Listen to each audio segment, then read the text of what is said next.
Ladies and gentlemen, welcome.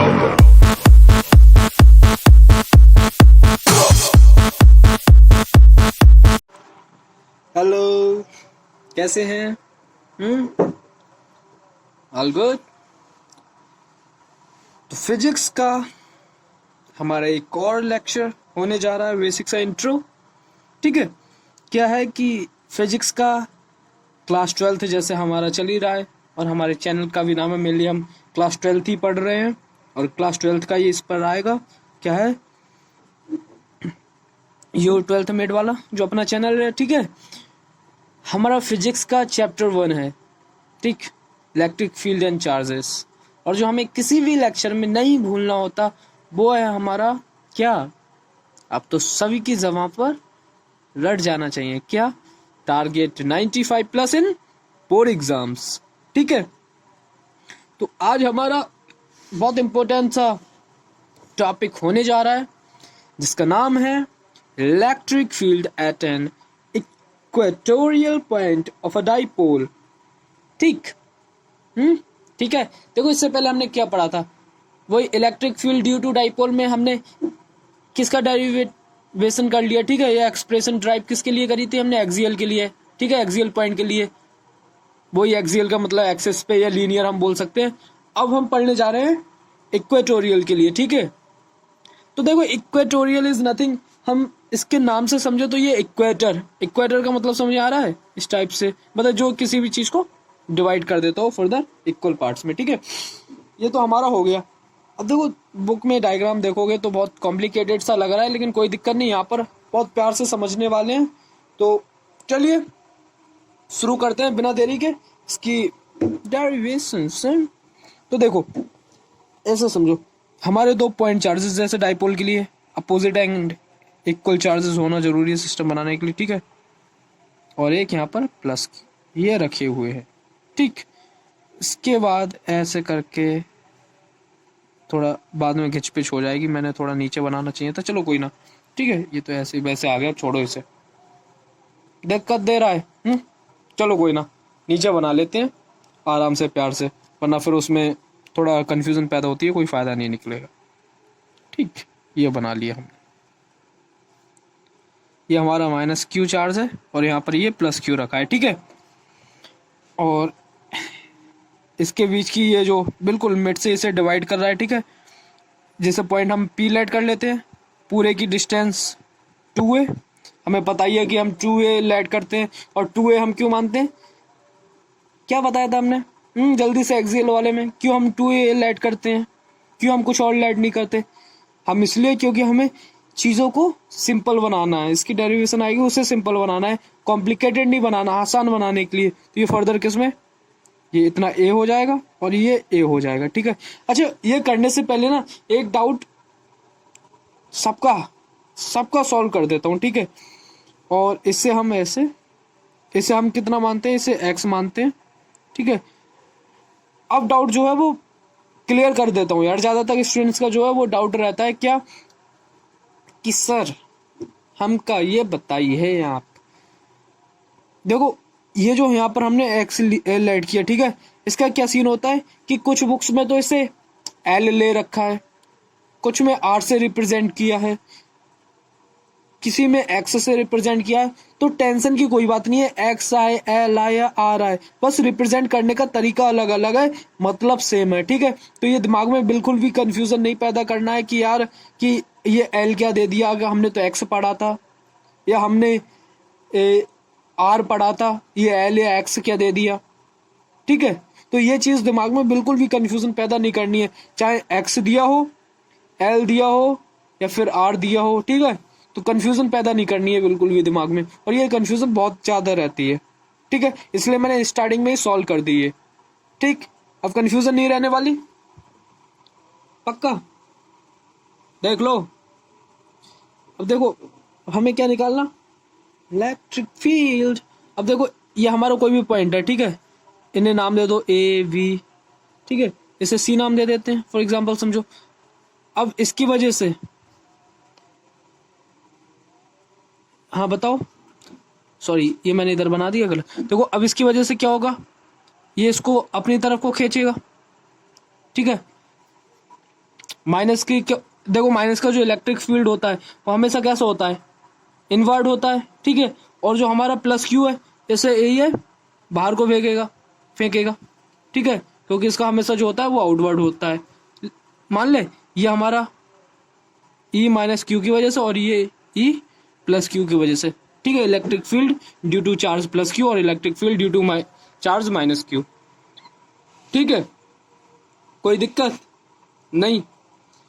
अब देखो हमने क्या पढ़ा था, और थोड़ा कंसेप्ट क्लियर करें। देखो हमने क्या पढ़ा था कि जब दो वेक्टर हमारे, ठीक है, अपोजिट डायरेक्शन में होते हैं तो उनके बीच में क्या होता है, सब्ट्रैक्ट होता है हमारा। और वहीं अगर हमारे दो वेक्टर सेम डायरेक्शन में होते हैं, ठीक है, तो उनके बीच में क्या होता है, ऐड। इनके बीच में होता है सब्ट्रैक्ट और इनके बीच में होता है ऐड, ठीक है। ये तो दिमाग में बात गांठ बांध लीजिए, ठीक है।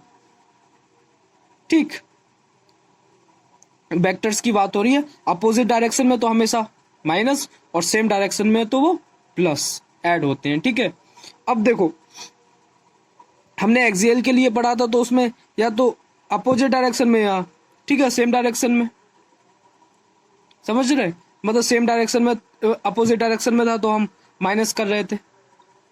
अब यहाँ पर केस क्या है कि ना तो ये एक एक्सिस पे है, एक लाइन में है, ठीक है, ये लीनियर में नहीं है, ये इसकी डायरेक्शन इधर है, इसकी डायरेक्शन इधर है। तो अब बताओ अब इसका रिजल्टेंट क्या होगा, ठीक है। तो इसका जो होगा वो हमेशा क्या होगा, डाइपोल की जो डायरेक्शन है, डाइपोल की, अब देखो डाइपोल की डायरेक्शन क्या होती है, माइनस से प्लस की तरफ, मतलब कि इसकी ये, ठीक है, इधर से इधर को होगी, लेकिन इसकी जो होगी रिजल्टेंट की, ठीक है, वो क्या होगी, इसके अपोजिट होगी। ये चीज भी ढंग से, ठीक है, समझ लेना। अब देखो हमने 11th में पढ़ा था, ठीक है, किसी भी, ठीक है, वेक्टर के क्या कंपोनेंट टूटते हैं, पढ़ा था कि नहीं पढ़ा था? अरे चलो नहीं पढ़ा मान लिया यार, अब समझो, ठीक है। तो एक वर्टिकल और एक हॉरिजॉन्टल, ठीक है। देखो फॉर एग्जांपल यहाँ पर ऐसे समझते हैं, ठीक है, दिख रहा है ना, ठीक है, ये समझो। अब इससे ये एंगल थीटा बन रहा है, तो ये जो हॉरिजॉन्टल वाला होता था, अब इसे हम लेट भी कर लेते हैं, ठीक है, ये जैसे E1 का, ठीक है। तो ये जो हमारा हॉरिजॉन्टल वाला होता था इसको क्या नाम दिया जाता था, कॉस थीटा में, E1 कॉस थीटा। और ये जो वर्टिकल बनाता था, वर्टिकल वाला, इसे हम क्या नाम दे देते हैं, E1 साइन थीटा, ठीक, याद है ना इतना ये। तो अब देखो, अब समझो यह हमारा माइनस की वजह से, ठीक है, अब इसका भी देखो कंपोनेंट टूटेगा। अब ऐसे समझो, देखो ये हमारा एंगल थीटा होगा तो ये भी थीटा होगा ना, इंटीरियर अल्टरनेट एंगल्स, ठीक है, होगा नहीं होगा। ऐसे देखो जेड बन रहा है, पढ़ा था छोटी क्लासेस में, 10th में भी पढ़ा था, 9th में भी पढ़ा था, ठीक है, कोई दिक्कत। तो ये हमारा थीटा होगा तो ये भी हमारा एंगल थीटा होगा। अब देखो, अब ये जिससे थीटा बना रहा है तो इसे तो हम क्या लिख सकते हैं, हम इसे मान लो इसे लिख दिया हमने E माइनस क्यू की वजह से कॉस थीटा, ठीक है। और अब ये एक इससे बनेगा ये, तो हमने इसे क्या लिख दिया, E माइनस क्यू की वजह से साइन थीटा, ठीक है। अब देखो, अब ऐसे ही इसकी वजह से अगर ये एंगल थीटा है तो ये भी वही कॉरस्पॉन्डिंग एंगल्स, ये भी एंगल थीटा होगा, होगा कि नहीं होगा। तो अब देखो इसकी वजह से भी क्या होगा, दो कंपोनेंट टूटेंगे तो ये ऐसे इसका हो जाएगा, ठीक है, वर्टिकल। अब देखो जिससे बन रहा है तो वो तो ई कॉस थीटा हो जाएगा ना, ठीक है, ये जैसे ये हमारा हो गया तो यही हमारे ई कॉस थीटा हो जाएगा, ठीक, कोई दिक्कत। अब देखो इसे भी हम वही नाम दे लो, ई प्लस क्यू समझ लो, ठीक है। तो अब देखो इसकी वजह से यही ई कॉस थीटा हो जाएगा, ये वाला घिच पिच नहीं कर रहा, दो बार नहीं लिख रहे, एक ही बार रहने दे रहे, ठीक है। और जो हमारा ये वाला है ये ई प्लस क्यू की वजह से साइन थीटा ये हो जाएगा। अब देखो जब हमारे चार्ज इक्वल हैं दोनों तो ये एक दूसरे को, अब देखो वेक्टर है अपोजिट डायरेक्शन में तो पक्का का पक्का ये कैंसिल आउट करेंगे और दोनों का इलेक्ट्रिक फील्ड इक्वल है क्योंकि चार्ज इक्वल है, डिस्टेंस इक्वल है। अब देखो डिस्टेंस इक्वल कैसे होगी, अब ये एक्स है ये ए है तो हम ये हमारा पाइथागोरस थ्योरम लगाएंगे तो क्या हो जाएगा, ये एक्स स्क्वायर प्लस ए स्क्वायर हो जाएगा। कहाँ से आया ये भी बताएं पक्का। ये देखो हाइपोटेनियस है, ठीक है, ये परपेंडिकुलर, ये बेस, तो हमें पता होता था क्या होता था हमारा हाइपोटेनियस का स्क्वायर, ठीक है, एच से रिप्रेजेंट कर दो यहाँ पर, समझो H square is equal to अब परपेंडिकुलर का स्क्वायर, ठीक है, कितना है एक्स स्क्वायर, बेस का स्क्वायर। अब इसे कितना हम ऐसे लिख सकते हैं, एच स्क्वायर प्लस ए स्क्वायर लिख सकते हैं कि नहीं, बताओ पक्का, ठीक है। तो देखो अच्छा क्लियर हुआ ना, ये तो बेसिक सी चीज है यार पाइथागोरस थ्योरम, ठीक है। तो ऐसी जो ये भी सेम डिस्टेंस होगी, इसे भी हम एक्स स्क्वायर प्लस ए स्क्वायर लिख सकते हैं। तो डिस्टेंस सेम है, चार्ज सेम है, तो ये क्या करेंगे एक दूसरे को, और देखो अब वेक्टर है, मैंने क्या बताया था, इसलिए ये कंसेप्ट पहले ही बता दिया, अपोजिट डायरेक्शन में तो कैंसिल आउट कर देंगे पक्का। तो अब देखो क्या हुआ, ये इस डायरेक्शन में जाएगा, इसकी वजह से भी और इसकी वजह से भी, ठीक है। तो दो ई क्यू कॉस थीटा हो जाएंगे। अब थोड़ा समझते हैं, पहले तो इलेक्ट्रिक फील्ड निकाल लेते हैं दोनों की वजह से, electric field due to minus q charge, ठीक है, कितना 1/4 पाई एप्सिलॉन नॉट, ठीक, ठीक है, फॉर्मूला तो याद होगा ही ना इलेक्ट्रिक फील्ड का, ठीक है। तो 1/4 पाई एप्सिलॉन नॉट। अब देखो ये हमारा चार्ज होता था क्यू और अपॉन डिस्टेंस। अब देखो यहाँ पर इसके बीच लग रहा है ना डिस्टेंस कितनी है, एक्स स्क्वायर प्लस ए स्क्वायर और अपॉन आर स्क्वायर होता था, तो ठीक है ऐसे लिख लो। हमें थोड़ा सा मैं डायरेक्ट लिख दूंगा तो कुछ स्टूडेंट्स कहने लगेंगे इतना डायरेक्ट कहाँ से आ गया, ठीक है, तो थोड़ा ठीक है ऐसे लिख लिया डिटेल में। तो हम इसे लिख सकते हैं 1/4 pi epsilon not Q upon X square plus A square, मतलब कि स्क्वायर से ये अंडर रूट कैंसिल आउट हो गया, ठीक है, लिख सकते हैं। आगे बढ़ते हैं, तो अब electric field plus Q charge के लिए निकालेंगे, ठीक है, तो वही प्लस का सीन था, इसमें भी सेम लगेगा, डिस्टेंस सेम है 1/4 पाई एप्सिलॉन नॉट, ठीक है, चार्ज हमारा क्यू और डिस्टेंस हमारी सेम थी, तो हम डायरेक्ट लिख सकते हैं, इसे डायरेक्ट लिख लें आप एक्स स्क्वायर प्लस ए स्क्वायर, क्योंकि हमारी डिस्टेंस भी सेम थी, ठीक है, सब कुछ सेम था कि नहीं था। अब देखो अब वही रिजल्टेंट है, नेट की बात कर लो, ठीक है। अब देखो ये दोनों इक्वल है, तो लेट अस सपोज इसे ई क्यू से बात कर लो, ठीक है, मतलब दोनों के ई क्यू मान लिया हमने क्योंकि दोनों इक्वल हैं, ठीक। अब देखो दोनों एक ही डायरेक्शन में जा रहे हैं ना, ठीक है, तो मतलब दोनों ऐड अप हो रहे हैं, ठीक है। ये जैसे अब हमारा एक ही डायरेक्शन में जा रहे हैं तो हमने बताया था कि ऐड अप होंगे, मैंने क्या बताया उसका रिजल्टेंट दोनों के एक ही डायरेक्शन में जा रहा है तो ऐड अप होगा, ठीक है। तो हम electric field due to minus charge और प्लस चार्ज को लिखते तो दोनों को ऐड करते, अब दोनों सेम है तो हम ई क्यू से रिप्रेजेंट कर लिया, तो ई क्यू प्लस लिखेंगे, ठीक है, तो हम लिख सकते हैं इसे ई मतलब 2 into E Q cos theta, ठीक है। अब वही हमने जो कंपोनेंट तोड़ा था कॉस थीटा हमारा वहीं से आया है, ठीक है, और ये ई क्यू वहीं से, मतलब ये जो हमने लेट कर लिया, इनकी वैल्यू डालेंगे।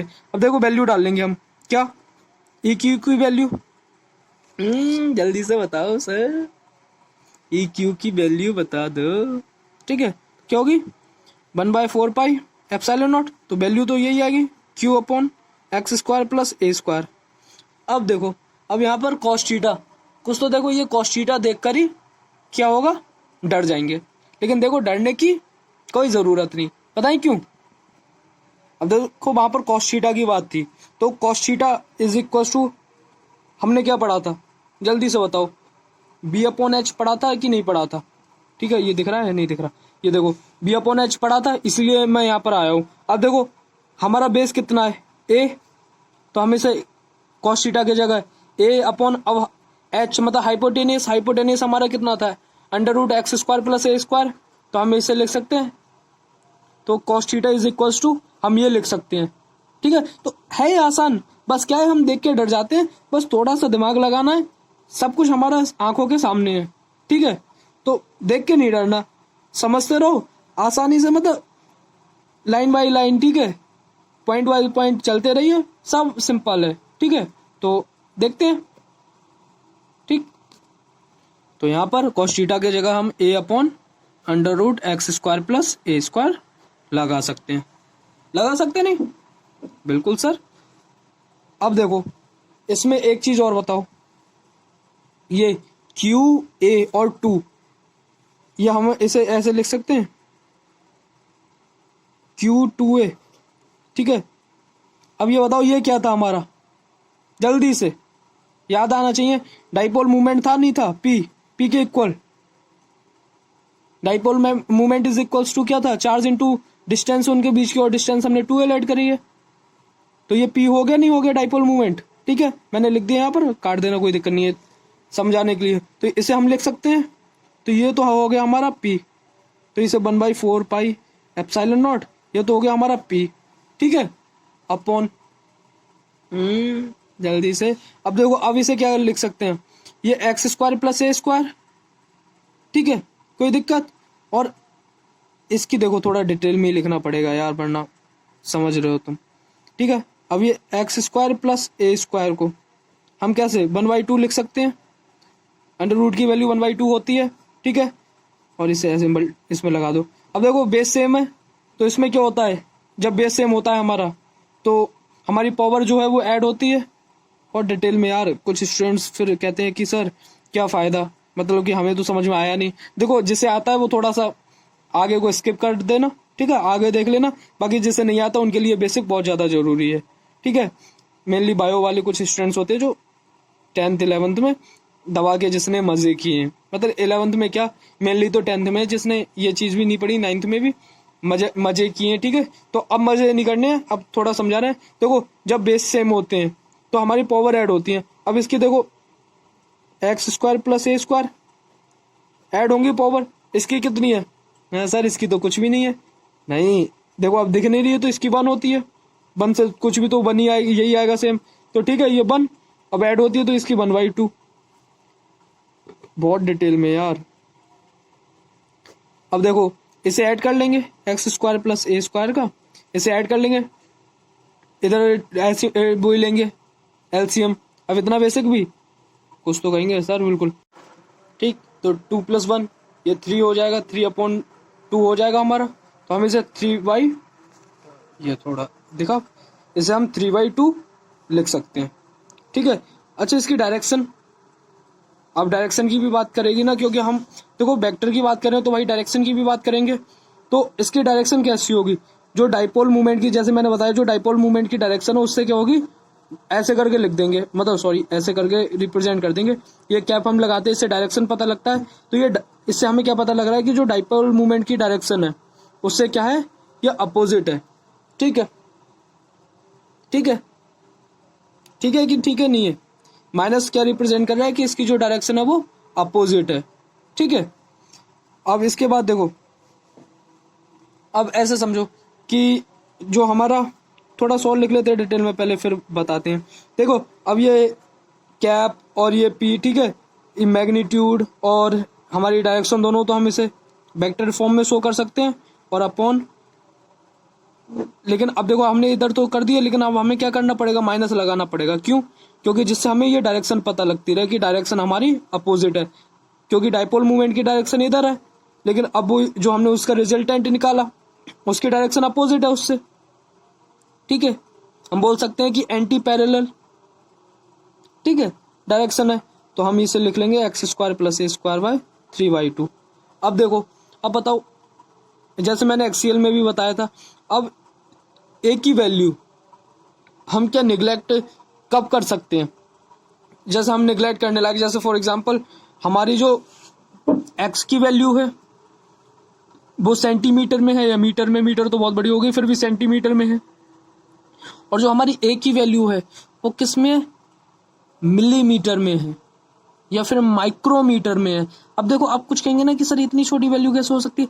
देखो अब हम बात किसकी कर रहे हैं, हम ये डाइपोल, ठीक है, डाइपोल मूवमेंट जो कुछ भी पढ़ रहे हैं वो किसकी, मॉलिक्यूल्स की पढ़ रहे हैं ना, ठीक है, पक्का पढ़ रहे हैं ना मॉलिक्यूल्स की। और मॉलिक्यूल्स माइक्रोस्कोपिक साइज होते हैं, कितने छोटे होते हैं, तो उनके बीच की डिस्टेंस भी कितनी सी होगी, समझ रहे। इसलिए अब ये ठीक है, तो हमारी जो ए की वैल्यू है, एक्स की value very very very big than या ग्रेटर देन ए, तो हम उस केस में क्या कर सकते हैं, इसे नेग्लेक्ट कर सकते हो। तो 1/4 पाई एप्सिलॉन नॉट पी का वेक्टर अपॉन, अब इसे नेग्लेक्ट कर सकते हो तो ये एक्स स्क्वायर का 3/2, ठीक है। इसे हम लिख सकते हैं 1/4 पाई